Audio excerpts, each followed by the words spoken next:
Hello and welcome back to the Transfer Flow. And on today's episode, we're looking at Liverpool's interest in Alexander Isak and Newcastle's move for Hugo Ekitike. Is there an argument for the Magpies selling their star striker?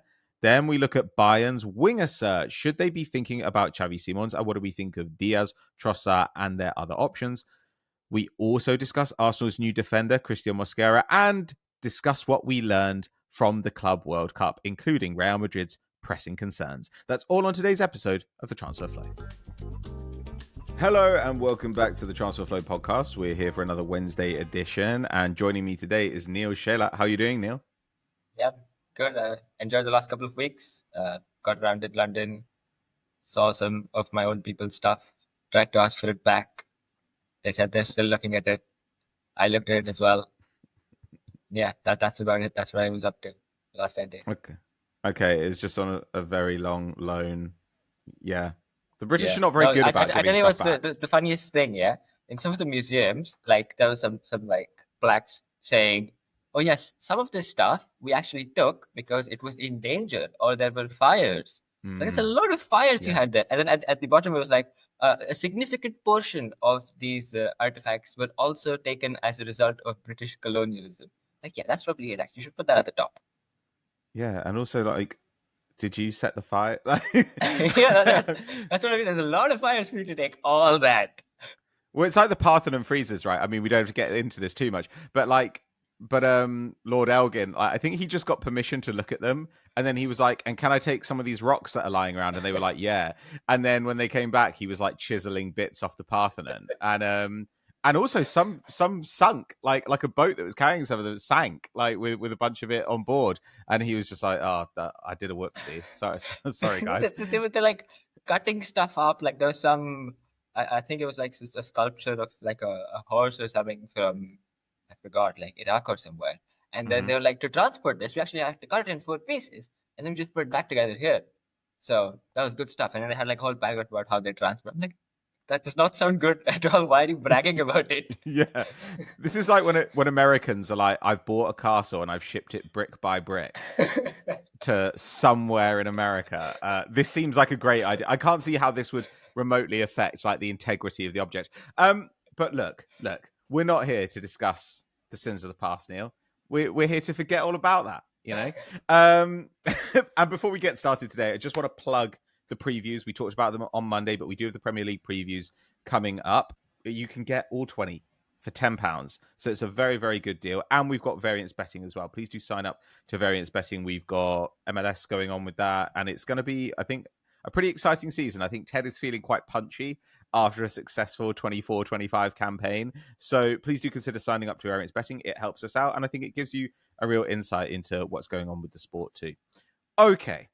Shall we kick off with our lead story today? Because in the last 48 hours, we heard that Newcastle were interested in Ekitike, very interested in Ekitike. In fact, they've sent a bid, supposedly had one knocked back for about 70 mil. Frankfurt holding out for something higher. And as this started happening, a few people wondered, well, what does this mean for Alexander Isak? You know, there's a similarity between these players. They obviously play in the same position. Yes, Newcastle need depth, but do they need 80 million euros worth of depth? And then we got the other side of the story, which is Liverpool interested in Isak. Supposedly they've been rebuffed. They wanted to do a deal around 120 million.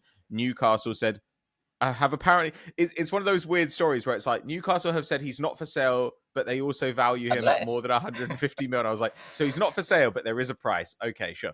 But it's an interesting one. There are a lot of moving parts to this, and it's complicated as well by the fact that Liverpool are rejecting deals for Luis Diaz, which we'll come on to later.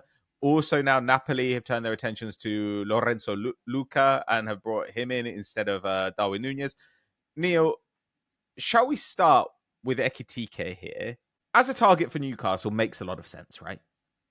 Yeah, absolutely. I mean, like you said, he's obviously has a lot of similarities to Isak. Obviously, if we talk about this his last season where he got 15 goals, 8 assists in the Bundesliga, it's an interesting season to look at because you can basically look at it in 2 parts, right? First half where he's playing in that front two with Marmoush, where he has a slightly different role.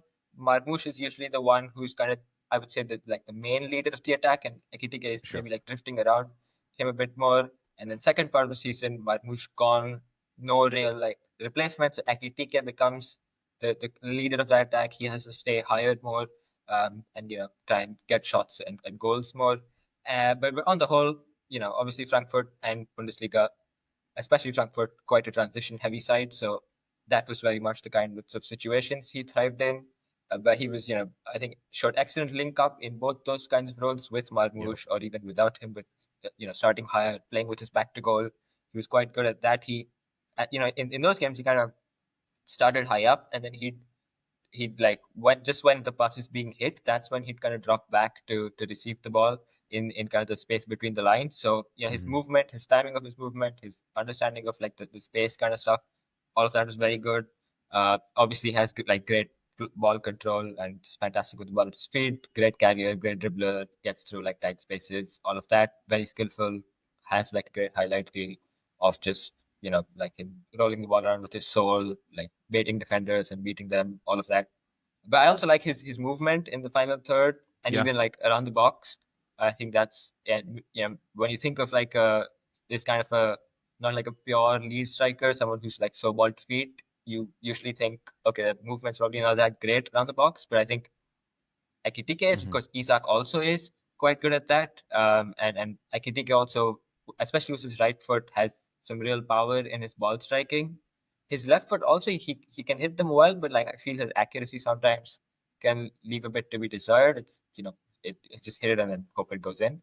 But yeah, like on the whole, when I talk about all that, and if there's like Newcastle fans or people who watch Newcastle a fair bit, I mean, you already I think start to see that there's so many similarities with Isak, right? Like Isak is, I like to think of him as again this kind of a striker who links up a lot, but he basically almost has like winger level dribbling and carrying abilities, which you Yeah, can he's say a real of green barsy guy, right? yeah, and you can say that about Ekitike as well. And I think if I were to say kind of at least in my mind right now where the main differences are, I think Isak's runs in behind are he's better at that. His hmm runs are better, his timing is better, his movement is better. So like as someone who's leading the line as he does with Newcastle, Isak offers that additional dimension, which I'm not sure if you replace him with Ekitike, you retain to the same extent. Like I think hmm if you remove Isak, put Ekitike in, your threat in behind might take a hit.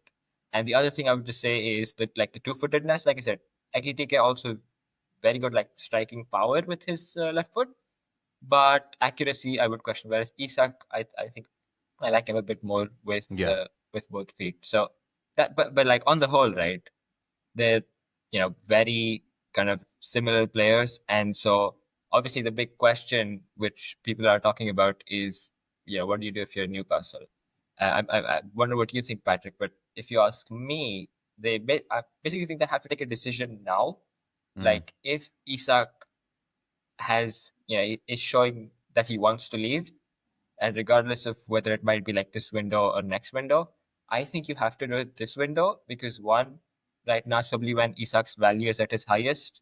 Sure. Certainly the time when you can like push for the highest amount. And two, you have this ready-made replacement. I mean, as good as a ready-made replacement as ever going to get, really, ready and available. And if you don't like, if you keep Isak and maybe Ekitike moves elsewhere, and then next window, even if you get if Isak still wants to leave, and even if you still get 120 million for him, then you have bigger questions about like where are you going to replace him. So Sure. obviously, hmm I mean, I think Kev Lawson, who obviously had done that kind of couple posts on the players, and obviously a friend of the podcast, he said like obviously no one enjoys being a selling club, but like if your player wants to leave, like you got to deal with that, right? Like these are Yeah. like sometimes they're like on social media and stuff, people talk about them as if they're like cars or something, right? Like it's like yeah, I've got this 5-year-old Ferrari F40 and try replace it with like a newer McLaren F1. Like dude, like these are one of them is just not going to turn up for training. And there's a Koenigsegg in Portugal which is not turning up for training right now. So you can't hmm be like, should I keep this and get this? If the player wants to leave, you got to deal with it. So yeah, that's why with Isak, I think, and Newcastle, it's a very simple case of if there's any possibility of him wanting to leave, be it this season or be it in the future, I mean, next season, I think you have to take what you can get right now because this is the best time to move on. I mean, obviously, it's not good.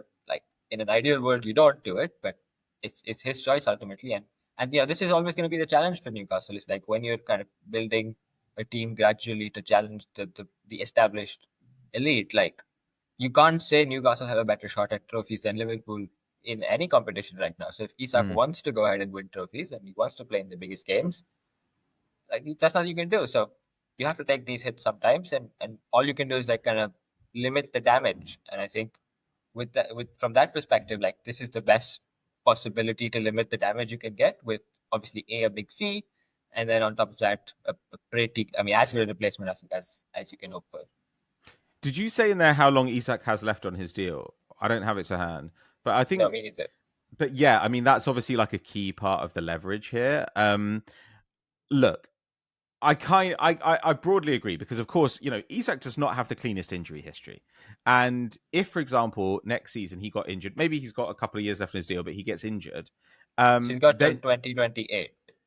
okay, so So he's got 3 years left. yeah, But that would mean that you'd be looking to sell next summer. If he sees out that deal, he'll be 28, so he could still get a big move, but he'll want to go before that, right? I don't know if he were to get a recurrence of his toe issues, or you were to see him spend a lot of time out this season. Newcastle will be looking to sell him next summer with 2 years left on his deal, and we've also been talking about the market shrinking as well. Suddenly, maybe you can get that bit less.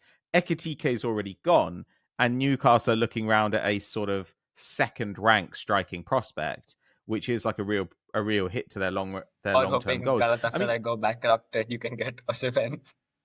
That's your best sure, bet. yeah, that is kind of your best bet. The thing I really like Ekitike, and I think we've all been really positive about him. I do think that having covered his strengths, it's worth giving a concerted bear case against him because the price we're talking about here is a huge price. Like it's a superstar price. Now, on the one hand, okay, a lot of his weaknesses, you can say, well, he's 3 years younger than Isak. And Isak had a lot of similar weaknesses at that age. He did have a really hot season when he was about 22, 23, but he also had some down ones.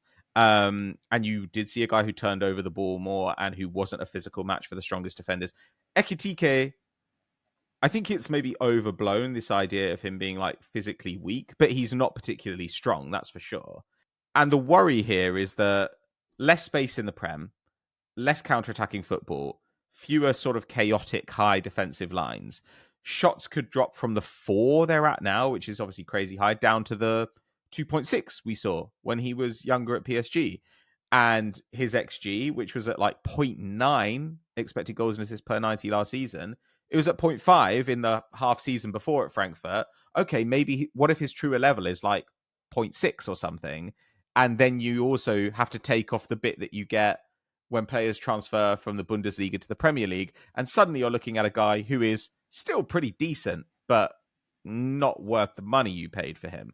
Like, the worry here is that Isak gives Newcastle goals out of nowhere, but Ekitike, while losing some of those goals out of nowhere, is also going to bring about 40 mil extra with him, right? Like 40 to 70 mil extra, which gives you a chance to go and address some of your other issues, like your lack of dribbling, like your lack of creativity against settled blocks, like some depth all around the squad, because Newcastle had a very, very small core of players who got lots of minutes last season.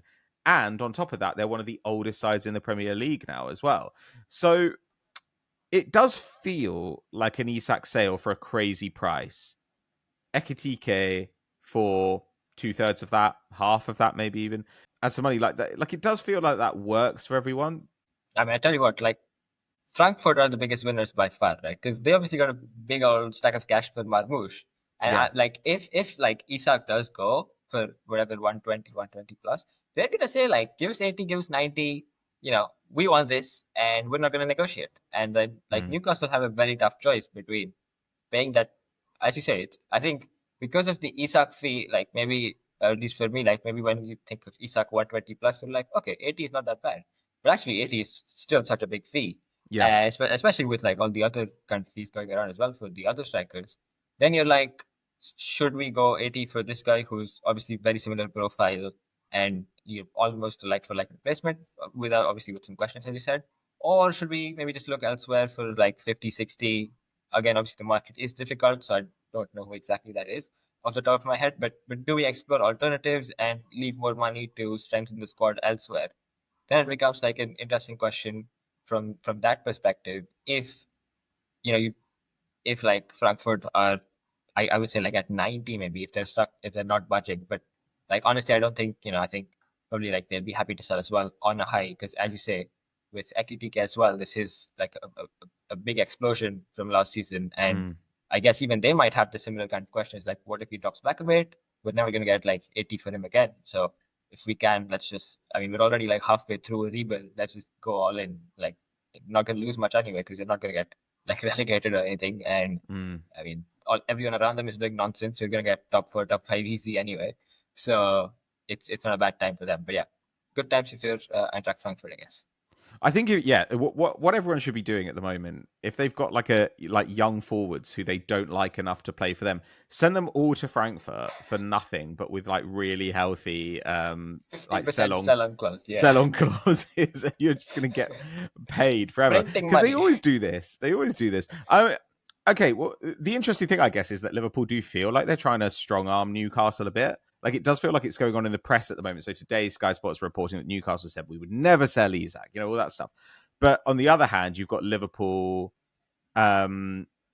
saying, apparently, like, or at least the rumor is, if we don't get Isak, we're going to go and buy Ekitike, and leaving Newcastle in this position where they're kind of thinking, okay, so we go for the moment when realistically we're probably not going to win the Champions League, and we're definitely not going to win the Premier League? Or do we, go for another iteration of this team and hope that, like, 3 years' time, we are in a position to win the Premier League with a 25-year-old Ekitike? Like, it's their hand is really being forced here, and I also I don't love Eddie Howe's transfer dealings at the best of times. I'm not sure how much I'm going to love it under pressure this summer.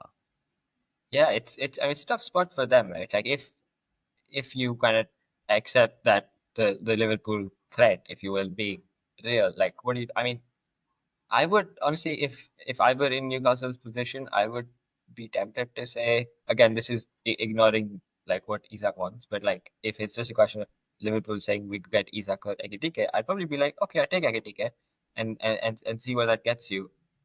Yeah, if we get to keep Isak, I think like I'm not. What I say is, I think that the buffer, which is about 40 million right now, I don't think it's worth the risk of replacing Isak with Ekitike because of all the questions you mentioned earlier, Sure. and because of how integral he is to. I mean, we were speaking about this off air for a bit, but like Newcastle's attack is not super well rounded. It's fantastic in transition, like open games, amazing. Yes, all the guys are going to do great, but like you're going to face a fair few.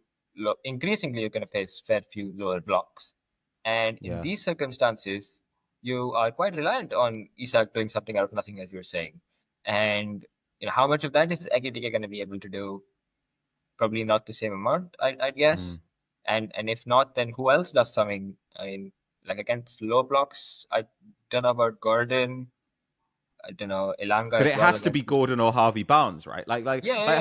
Harvey Barnes was quite good in about half the available minutes last season. But yeah, you look at but Elanga feels like doubling down on the Murphy Yeah, idea, exactly. right? It's like, Yeah, here's a guy who gets free in space and plays the final pass. Like, what? Okay. And if there's no space, question mark, because they're not a good set piece side either. So it's not like yeah. they're getting free goals to give them, room to run. It just feels like if you got rid of Isak and you bring in Elanga and Ekitike, then what you're saying is, oh, we're even more of a transition side this year. Like, okay, good luck with that, but teams are not gonna just let you transition on them forever. Like, they're not stupid. Yeah, it's again like when we talk about Newcastle kind of growing and going towards becoming like an established top four club, like increasingly teams are going to sit back on you. Yeah. So you've got to be prepared more to break down low blocks. And yeah, like it's not like as you say again with like the other transfer business as well. When you put all of that together, it doesn't look like it would be good for them to lose someone who's so integral in such a significant portion of their league games. Mm. And even if you get a bit of money, like even with that 40 million, do you think they're going to get someone who helps them solve that issue? I don't know. So Yeah, I don't know like about that. if like Isak is like do whatever you guys want, then I just keep him. But obviously he's probably not like that. I assume he has an opinion on the direction of his career. So Sure. I guess that's what's gonna dictate you in the end. Okay, well, this is an interesting one to follow. Like Liverpool, there have already been lists of alternative targets for Liverpool getting leaked. Maybe they are just going to turn their attention to one of them, or maybe they're kind of saying to Newcastle, like letting Newcastle stew on it behind closed doors, because inevitably there will be some people behind the scenes saying, "Okay, maybe this is time to sell." And so we'll see how this one pans out as time goes on. Um, Okay, should we do a quick palate cleanser before we get into one of our other big topics for today? A quick look at Arsenal's new defender, Cristhian Mosquera, who joins from Valencia. He is from the community of Valencia. He's from Alicante. 21 years old, just turned 21. Has been a regular for them. Like now, since he's a teenager, he's played 70. He's started 70 out of 76 games for them over the last 2 seasons. And the price is excellent. With a year left on his deal, Arsenal apparently got him for under 15 million euros, rising to maybe 20 with add-ons. Look, defenders are hard without watching them a lot. But what are your initial impressions of Mosquera from what you've seen, Neil? Yeah, I think I very much share the like you and Ted spoke about him very briefly on Monday, and I think Kim also touched on him in the newsletter. And yeah, I think I'm pretty much like fully in line with what you guys are saying. Like he's obviously when you just look at him, he's a physical standout, and we know that is a requirement to be a player for Arsenal Football Club, especially in defense.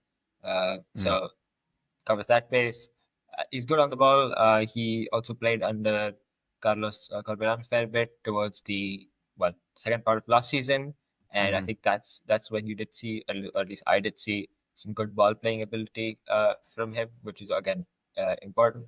I think Kim mentioned this in the newsletter. Like he's tall, but he's actually like his numbers don't look that great for aerial duels, and Yeah, he's which about generally 44% aerial wins, somewhere around there, which doesn't bode super well for the Prem, but he is yeah, I still mean, you just learning, hope that like Arteta tells him how upset he gets when he loses duels, and he kind of takes that on Arteta's board. just gonna have him doing verticals like all day long, like that. Like he's gonna say to him, like you're not gonna play until you can win every header in training. Like that's what's gonna happen. But also he does when you watch it. Like, look, we don't want to be too harsh because obviously he is extremely young and he hasn't been playing in a good team, and he is 6'2" and he's quick and like you say, he's a good passer. He is a bit frantic, I Sure. find.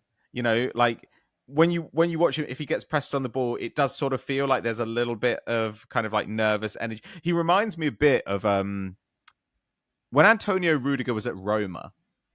Because I remember when Chelsea signed him, I was just like, I don't like this at all. Like, I think this guy's got bozo energy. And to be honest, Rudiger is like the best defender you can be while being a bozo. I think, like he's like, 100% agree. yeah, but like then you got more out of his passing and he had more protection around him, and he did become like a real physically dominant guy in a way that where he was younger, you could see all the tools, but not really. You didn't really get the benefit of them. To me, it feels like that's kind of where Mosquera feels like he is now. But I guess he's a couple of years younger than Rudiger was at that point of his career. And I'm not saying he is the bozo gene.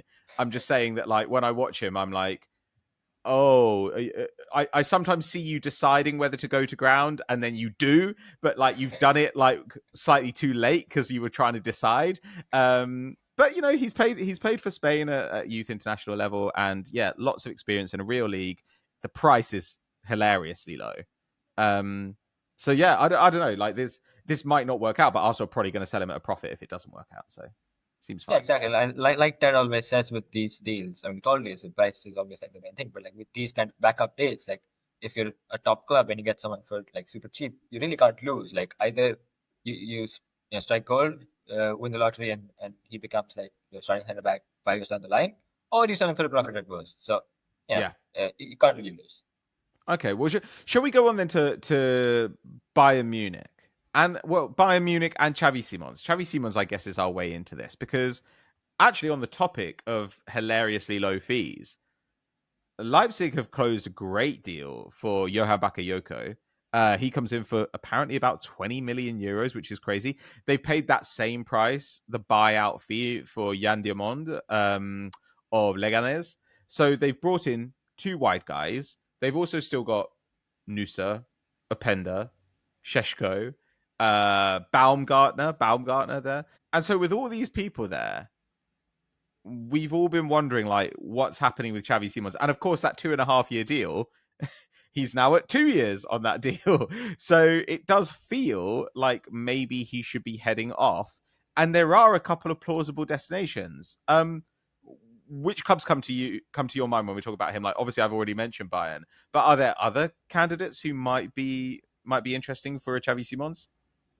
To be honest, I haven't thought about it, so I'll try and think about it right now. But like, I mean, I think Bayern is like the kind of no-brainer kind of one right now. Sure. Besides, obviously, them buying for the Bundesliga, it's just like their need with obviously Miller's retirement. He retired, I think, no? No, I think he just And left. Did he actually retire in the end? I'm confused now. I mean, he did have his farewell, but I think he didn't. Yeah. I don't Anyway, think he's got a contract anywhere else. Yeah. Anyway. yeah, exactly. So I don't know, unless like I think he became an investor or something at LAFC, or am I making this Oh my up? I don't god! know. I Anyway, just don't care. yeah. So Musiala obviously had a very bad injury, Yeah. and so you need someone for the short term at least, and then long term as well. You ideally want to have, some backup there. So I think Simons is a completely no-brainer kind of option there because he's very similar to Musiala in many ways. He's obviously again like just a fantastic dribbler in like those tight spaces. He's just so good operating between the lines.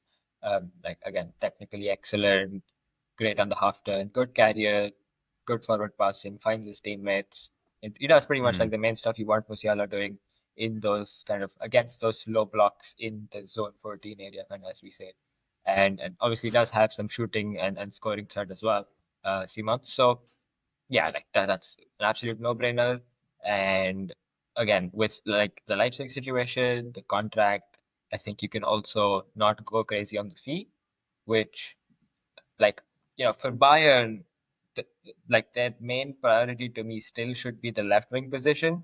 And I know you guys have been speaking about this. Like I just don't get what they're doing. Like it's a pretty big hole in that squad, Yeah. and we're not seeing much like even talk about it. Like they really need this kind of a fast and dynamic left winger to me, because like I mean this season largely when you watch Bayern, it's like the ball goes to Elise, he does something. He can sometimes pass to Musiala, sometimes to Kane. Maybe Kimmich is behind him to whip across. And those guys link up and like wriggle around and maybe do something. But now if you add a guy on the left wing who is like a dynamic dribbler, can also run in behind maybe. Like, in certain parts, like Sane was good at just the run in behind. But then the problem was that he would hit the ball directly at the goalkeeper and be like, why did this guy not move out of my way? So that was the problem. So what you need is someone who can make those runs like Sane, but actually knows how to finish, and is also a good like 1v1 dribbler against like a more settled defense. Yeah. Which is, like that's a fairly long list of requirements. So you need someone who's really, really good, who will be really expensive. So you gotta work on that, and while you're at it, you're probably gonna try and not spend too much in other positions. So I think Simons makes a good deal of sense, all things considered for them. And for Leipzig as well, like as you said, they have a lot of attacking options. Like do need to work on sales, I feel, to an extent. Like I don't know what's up with Sheshko now. But if he sticks around, do you get the same value out of him? Or you might get more, you might get less. Could go either way. Similar with Openda, I would say. Also, like the other question also is like what they're gonna do tactically, because we spoke about it before briefly, but like last season they were kind of switching to like a more control based approach, and that was not going too well in many respects. So that's another question. How do they progress next season? But all things considered, like I think again with the contract stuff, does make sense to move Simons on now for a good fee. So it could very easily be a win-win situation for all involved with Bayern. So yeah, while I've been saying all of that, I have tried to think, and I actually can't think of any other place where it would make this much sense for anyone really. So yeah, I think Bayern Yeah, I is. think it kind of depends what the price is, right? But I Yeah, mean, yeah. when United hadn't done Cunha, I think Simons could have been interesting for Yeah, like okay. I that. think Like that would United have could be been interested great. in like about 50 players if they hadn't done someone else. Yeah. Problem is they always do someone else, and then they're like 1 year later they're like, that's not good actually. Let's get someone else. Mm. The one other team that Simons has been talked about is Arsenal. I think because of the Eberechi Eze interest. I think Kim was talking about this recently, but there aren't that many players who can play off the left but are really creative midfielders. And Simons does kind of fit that bill. If you're getting 23, 24 Simons, this is really the hope, right? Because last season, numbers went down pretty much across the board, but especially dribbling numbers. Like they halved, and he went from creating a lot of chances off take-ons to creating basically none. Like, and yes, RB Leipzig were a mess, but the concern is, okay, well now we've seen what like a down season looks like from you. We don't. There's still a question mark about like what kind of guy is going to turn up. Like Bayern, I think are kind of fortunate in a way in that sometimes when one of your guys, a really important player, gets injured at the beginning of the season, it has to completely change your transfer goals. You're like, okay, well, we thought we were set in this position, and now we need to add that need to the list of things we had to address. Whereas it at least feels here like Bayern can go and address the issue they were going to address anyway, which is like try and get someone creative in on the left side, and that won't actually like block their long-term plans once Musiala comes back. To me, it just feels like why is Rodrygo to Bayern not happening right now? Like the Luis Diaz price, supposedly they've had nearly 70 million euros rejected. So we're already getting towards reported Rodrygo, price tag. Or if not that, then there was the rumor that like Simons and they're interested in Trossard. And I think you could probably have Trossard for basically nothing. Like Trossard plus Simons is like fine. If it's not that much money, it's fine. But like, is it better than just using Nabry? No. So, so I just don't know. It feels to me like Rodrygo to Bayern sort of has to happen, but they're so pig-headed about stuff like this that I don't know if they're gonna do the obviously correct thing. Yeah, no, I'm completely with you. I mean, like that is the most obvious option on the market. Like, I can't think of anyone else available who does that addresses all that the long list of needs I spoke of. I mean, yeah, like Rodrigo, maybe not so much of the in behind kind of guy, but as you say, you have Gnabry for Sure. that. So if it's like a big Champions League game, maybe a more open game where you want that, you just plug him in. But like for on average Bundesliga day, Rodrigo gives you pretty much everything you can ask for. Mm, And like rest of the squad, you're pretty well covered for the most part. So just do it, man. Like it's right there. Like Real Madrid, they even want to sell him. They're looking to sell him. Just yeah. go and take him off them. Like get it done. It is an interesting thing, isn't it, that suddenly now it feels like there's not a lot of choice at the left wing slot, or at least there are guys there who are veterans. There are guys there who are prospects, but there are relatively Yeah, few in between who are this kind of yeah, polished guy who can come in at 23, 24 and just like immediately hit. It feels like you're either looking at the Diaz Trossard end of it, or you're looking at the kind yeah. of Malik Fofana end of it, and in between, what is there? yeah. Mateus Cunha, if you ask Manchester United. Yeah, Mateus Cunha, the solution to all life's problems. Okay. Last up today, we wanted to talk a little bit about the Club World Cup because we didn't really cover it that much when we were on. You and I have talked about it a bit, but there are some things that we might want to take away from it. And I think one of the things you were keen to talk about in particular is Rodrygo's current club, right? Real Madrid, who got absolutely thumped by PSG and were not really convincing throughout the tournament. It was seen as this is going to be our first look at Xabi Alonso. And he did try some different looks, back five and the diamond midfield, but scrape past Juve, scrape past Dortmund, draw with Al Hilal, absolutely battered by PSG. It doesn't really. Maybe it's lowering expectations before going into the season. But what do you feel that you've learned? Yeah, I mean, as you say, not like nothing too impressive, but I wasn't really expecting much to be fair. So I wasn't like it's too bad. I mean, I guess like if you think about positives, so from a couple players' perspective, there's positives. Obviously, Gonzalo Garcia had kind of breakout Yeah. tournament, and he's I think a good option for them up front. I mean, I don't think he becomes a starter because I don't see how everything fits together if you can plug him in as well with Mbappe and Agreed. Vini. But it's a decent option to have off the bench, I guess, and for rotation as like someone who can play as the lead striker or also kind of link up more. So I think that's good. I think Arda Guller was excellent in midfield in a couple of games, which I didn't expect on the left side of midfield even.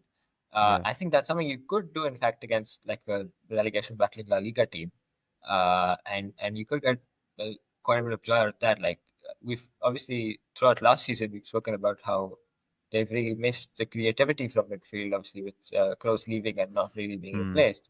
With Guller on the left and then Alexander Arnold coming in off the right. In aggregate, you're kind of getting to replacing that. So that's maybe something there to look into. But like the main kind of which is again something I expected really, but like the main question is just the out of possession stuff and the press. Yes. We obviously spoke about it a lot last season throughout the Champions League. I mean, we don't know what the hell they were doing. It was just bad tactically, also bad execution wise. With Alonso, tactically it's going to improve. But now the question is the execution. So at the start of the tournament, what we got is a kind of a 4-1-3-2 press, which we've seen from Alonso a fair bit at Leverkusen. We see a fair bit with many teams right now. It's kind of what we call like a hybrid setup. So up front, you're generally going to be like quite player oriented, and you're trying to mark the defensive midfielder out, trying to mark the fullbacks, press on the centre backs. But then in the middle, obviously, you've got that one guy in front of the back four whose job it is to kind of screen them, prevent the opposition's number eights or whatever from receiving free passes, and basically like you've in general, so you have to be very well coordinated with your press, and like all the timings of all the like trigger movements have to be spot on. Real Madrid started the tournament without Mbappe, of course, and I think that kind of helped them with the press because, like, their front Sure. press, so their front five were actually not bad. The problem was at the back, they also had some absences, and they had Raul Asensio, who I think now everyone can say is no good in the high line. So what happened is the front five would actually press well, the opposition would kick it long, and then they'd target Asensio, and then they'd win the duel, and they'd get it behind. El Hilal did it, Pachuca did it, they got a red card out of him, and then obviously in the PSG game, it was a whole mess. But so if you think about this 4-1-3-2, I think there's some potential there if you get the execution right, and if you have better centre backs, which hopefully you will. I mean, hopefully Asensio is not going to be starting ideally. But from the PSG game, the big question was like, does the Mbappe Vini front two like ever work in the press? Because I mean, the issue was what they had to do. Obviously, it was Garcia as well, then, so it was like a 4-3-3. What they had to do was the front three is like just kind of screening the opposition, like the PSG midfield, and just trying to stop passes going in. But whenever PSG got to their fullback, it was like a midfielder who had to step across to them. It's like Winnie was like, "I'm not running," so it'd be like Bellingham who has to go across Well, and when you kind of say block him step out. across as well, like because they were in that diamond, it's like a 30-yard jog Yeah, that you've got to it's do not a over there, step. right? It's actually like a sprint. Yeah. I mean, it's like a long run across, and so then the midfield just easily got like pulled out of shape, and Yeah. then PSG just hit a switch and go straight through. If So people now, want to see an example of this, go and watch the third goal from the PSG yeah, game. I think is like the kind of perfect example of yeah, what it's, Neil's it's talking about exactly here. yeah. So now the question, and I think you and Dad spoke about this on Monday as well, is like Alonso has basically got to sit like Vini and Mbappe down, and hopefully show them Dembele winning the Ballon d'Or, I guess, and be like, because I think that's like Vinny's definitely gonna be motivated with that, right? It's like Yeah. that's how you win a Ballon d'Or. You gotta run, and then with Mbappe, I guess you can still give him the Champions League title, but like those guys basically simply have to start pressing. Like if Yeah. they don't do that, like no matter what Alonso does tactically, no matter what formation shapes he pulls out, like Real Madrid are not going to be a serious team in the Champions League with two passengers up front. So that's the main challenge for him, and I guess we'll like gradually find out because initially in La Liga they'll be able to get away with some of this stuff in most games, but then the big question really will be as the Champions League progresses and as we head towards the business end of the season, what are these guys going to do? So that'll be Yeah. the main story to follow for me. No, I completely agree with this. I got really similar stuff in my notes. Like, I mean, it's I always have hope for Vinny as a presser, because when Vinny first arrived at Real Madrid, he did work very hard. And I still kind of believe that if you can harness that kind of Vinny again, like you say, like if he thinks, right, okay, if this is what it's going to take for me to win the Ballon d'Or, then I will do it. Like then maybe you can get it. Mbappe just feels kind of like a lost cause here. Like I just don't think it's possible. Unless maybe you just like show the video of him like being lectured by Like, Luis the Enrique. guy was speaking to him. You play it in like the Real Madrid canteen every day, so that all the other players are just like, bro, you got to press here. But I think about this a little bit, because last season there were moments with Real Madrid where you went on Twitter and like all of football Twitter was just like, oh, it's really sad, you know, like that the game is finally passing Carlo Ancelotti by. He can't like coach at this level anymore. And I was just like, I think that Carlo Ancelotti recognizes that if his team can't press properly, it's best they don't do it at all, rather than just get sliced through in this manner, you know? Like, that is the kind of rational thing to do at a certain point. And Real Madrid, for a long time already, at least you could say, have been, with the exception of maybe one season under Zidane, you know, like, they have been unusual stylistically for a top side, in that they've never really been a like pressing side, you know, in a kind of like to any high level. Yeah, they don't mind a mid block. Like they'll happily sit in one. Yeah, and they would basically like, you know what, we've just got plus passing capacity at every single position, and we're going to rely on that so that you will press us, we will pass around you, and hopefully there will be space for us to run into. And that even almost worked for them a couple of times in the PSG game, you know, where they got some real like kind of power carries through the middle from all the guys they have who could do that. And, you know, it almost comes off. But yeah, I don't know. I do look at this and I think the ceiling for this is pretty low. You kind of need to, and maybe what you actually need to do with this squad is add some guys who are just like demons and who are leaders in a different way. You know, who like lead by example with the press. Like you need somebody like that who will not care, who will not mind shouting at Mbappe, because that's kind of what this needs. This needs somebody to say to him like, I don't give a shit if you're the best player in the world, man.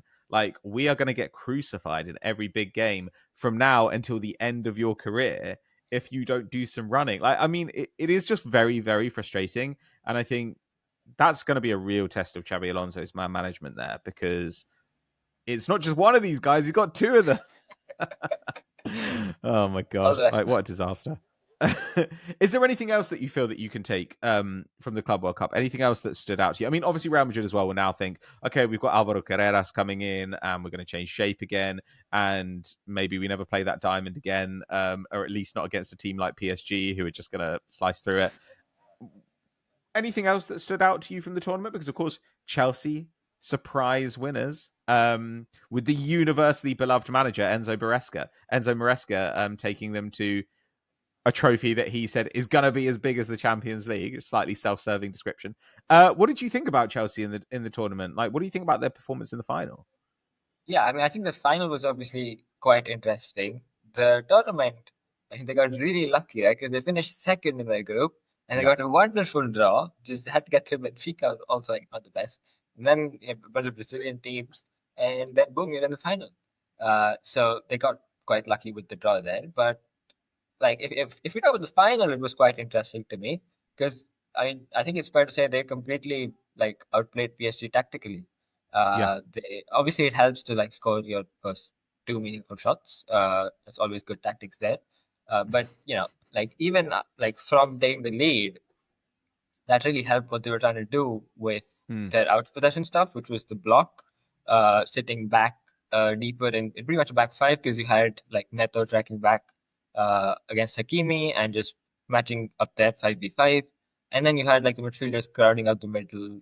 It'd be like a 5-3-2 or a 5-4-1, depending on like how far Palmer or Enzo tracked back. But the idea basically was you have the 5v5 in the back, you have the midfielders crowding out the center, And like I like this is what now I realize it'll sound like I'm still not over it, but this is what I was trying to talk about, like with Inter in the Champions League final, is Hmm. like if you just did this, if you just crowded out the middle of the pitch, you could Hmm. actually keep them quiet. Because the thing with PSG, and this has happened in Liga sometimes, the thing with them is compared to like other top teams who are so possession dominant, is if you put like all three of your midfielders like right in the middle of the pitch, uh, then they can't really go wide and like trouble you for crosses there because they don't have anyone to cross to really, like not aerially, right? They Yeah. have to keep it like low on the ground. They have to be more intricate. So if you can just block And out they the can't go middle, long either, yeah, because they're they not just playing a get, striker. at least not against a physical side, they just get outmuscled. Exactly. So you just have to kind of like restrict them in the middle as much as possible.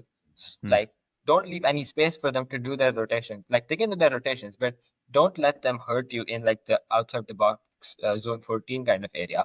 Sure. And there's a good chance you restrict them because then like they're I mean it's it's just the way they're set up is they're gonna try and unlock you by like bringing you out a bit and trying to drag people out. If you just sit there, it's gonna be tough for them. And like obviously they still have some options like Dembele doing something, Quara doing something. Something can happen because Dua doing something. Hakimi just bursting in somehow. But yeah, if you're disciplined, there's a good chance you can keep them pretty quiet as PSG did, but as Chelsea did. But on the flip side, we also saw some issues with PSG's like defensive approach. Um, Hmm. which I would a bit if I mean I know what happened. Like it was basically obviously down PSG's left side. The Nuno Mendes was basically getting overloaded with Malo Gusto pushing up as with Chelsea form a back three in possession, one of the fullbacks either inwards or pushes up. This time that Gusto pushing up, and so he would kind of go and basically drag Nuno Mendes away, and then Cole Palmer would drift around in the vacated space, and he had a great time. I mean, like the first goal I think actually was over the top, like Mendes kind of messed it up a bit and let Gusto get in behind him for like a long ball, and then obviously Palmer scored. But you know, like on that side, there are various issues. Which I mean, for one, obviously they were missing Willian Pacho, and Lucas Beraldo did do as well, which is to be expected. Hmm. Like Nuno Mendes also has that throughout the season been so great against many top wingers, even like Mo Salah, for example, Bukayo Saka, but he had a bad day here. I think like partly against like Gusto's running in behind from deep, where he was difficult to pick up, and obviously Yeah, too like sure. with Palmer as well. So it was a tough spot for him. Also, like Quara usually does quite well at tracking back, and certainly tracks back deep. But in this game, he was just staying up and not really doing anything. So that's where I'm a bit confused as to what PSG were trying to do. Because they were like pressing super intensely, right? It was not like their front two were charging down Yeah, yeah, Sanchez, which I think you should do against Chelsea, right? Because we know yeah. I like think Sanchez so as is. well. Yes.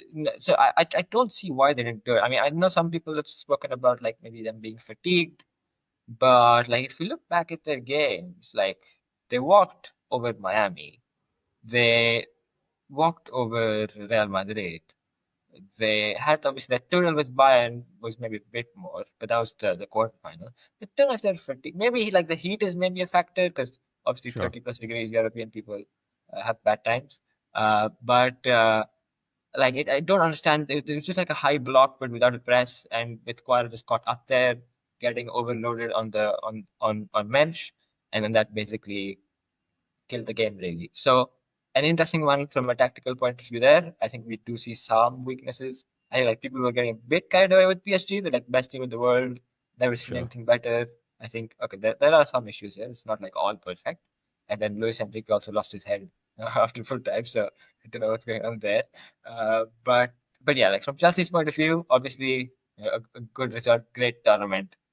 Got pretty lucky with the draw, we have to be honest, but I guess they'll now for 4 years they're the best club in the world officially. So Yeah. and look, No, they got a big bag, which is quite important for them. They got they a did lot of get a money. big So bag. that's very good. And you know what that means? Same stuff again. Gonna Time do to it spend again. 100 Gonna run it million back, on some baby. random guy. We're gonna sell all our best players and buy some guys who are not as good. Okay. Well, look, I think that just about wraps us for today. And we will obviously be following these players, these clubs, and these narratives as the season goes on. As I said at the top, make sure that you are subscribed to get access to our Premier League previews. They will be dropping very, very soon. Already we're closing in on the beginning of another season, Neel. It's absolutely exhausting. Thank Sounds you for being amazing, here man. today. Where can people find you? Where can people hear more of your opinions? Yep, you can go over to @Neel on Blue Sky or Twitter. I'll be heading off to Morocco shortly to cover the Women's African Cup of Nations. You'll probably see some stuff Cool. from Morocco there, and I will be completely exhausted by the time I get back and have a new season on my head in like a week. So yeah, really looking forward to it. Neel, you love it. You absolutely love it. Thank you for being here today, and thank you to all of you who've watched and listened. Please do subscribe to our YouTube channel, and we will catch you next time. Bye-bye.